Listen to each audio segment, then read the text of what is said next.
আসলাম শ্বশুর বাড়ি 16 বছর বয়সে বউ হইয়া আইসা ছোট ছোট ননদ দেবর পারলাম, ওদেরকে মানুষ করলাম, খাওয়াইলাম। আজীবন শুনলাম যে বড় ভাইয়ের বউ মায়ের মতো।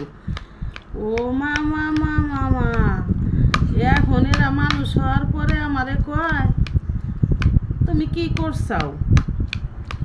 একজন মেয়ে যদি সারা জীবন পরিশ্রমের পর এই কথা শুনে তখন তার কেমন লাগে? শ্বশুর বাড়ির কাউরে কি আপন বলতে মনে হয় যে আমার সবাই আপন? মনটা যদি খারাপ থাকে, ননদ দেব আর চেষ্টা করে না যে এই মানুষের মনটা খারাপ কেন, তাহলে আমরা এই কথা বললাম দেখে।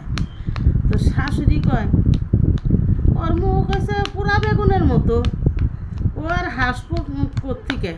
ধর পিঠে ওরে, স্বামীতে কয়। তা এই কথার পরে মন আর কত ভালো থাকে, আর সবাইরে কিরম ভালোবাসতে মন